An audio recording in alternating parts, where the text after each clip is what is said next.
Okay, we're going to do another podcast today. This is a little bit more, a little stickier, I think, and we get a lot of people that'll ask me questions about this. How do I preserve my retirement assets? Because I have to take a distribution. Yes? Well, on a 401k, 403b, IRA, sure. Yes, you do. But should I take the minimum or should I take the maximum? That's the question that I get. Now, sometimes it doesn't matter the answer because it depends on the circumstance. So, in other words, I'm a big believer that circumstances changes all of our lives. So, if you retire and your money's less than what it was originally, okay, it's there's not as nearly.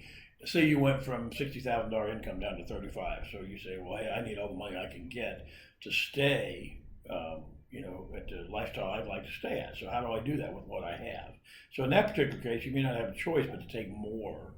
But again, you're going to pay taxes on what you take out of the 401k, 403b, whatever pension you might have. So you got to be careful with that direction. But you may not have a choice. Again, circumstances changes all of our lives.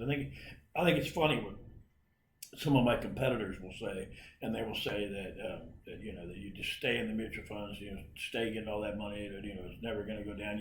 You don't need nearly as much money when you get older than when you're younger.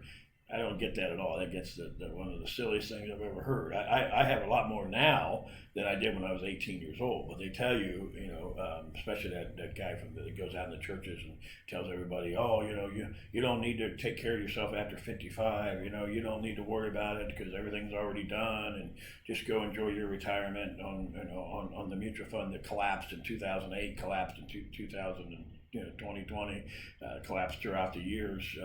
Now you go look at that bucket and it's destroyed, and you say, wow, what do I do now? Well, let me help you with a little bit of what we can do if you're in that position. Okay, if you're one of those people that lost a lot of money, and now that you get to the final phase of your life, and you say, well, hey, I was promised by this guy at church that I'd have a 12% mutual fund to take care of me the rest of my life.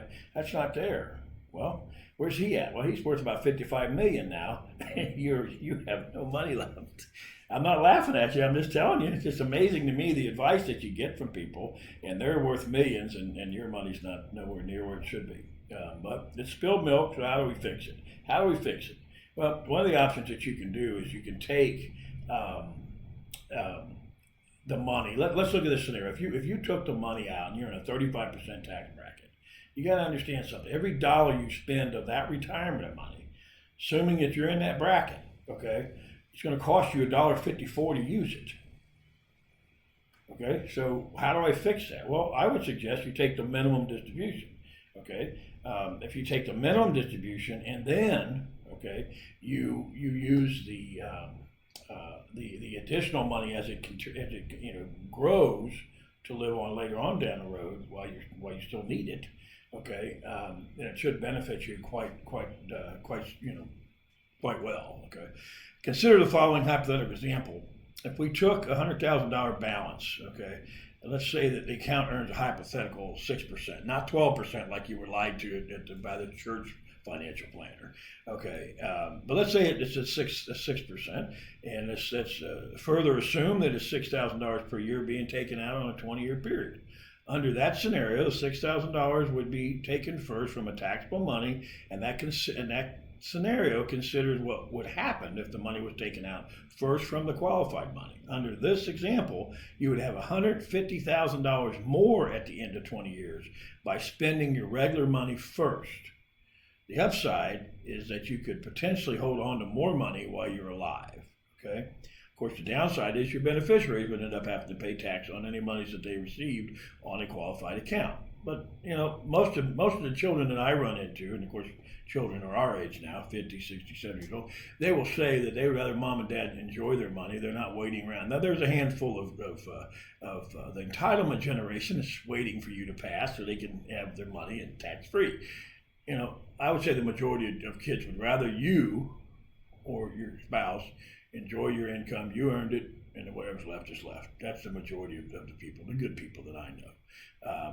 And so I would say that would be the best way to go. Again, if you're considering on using money, okay, then try your best to use money before. And you say, well, what about I have to take a minimum distribution? Absolutely, you have to take a minimum distribution, but it's exactly what it says. It's a minimum distribution.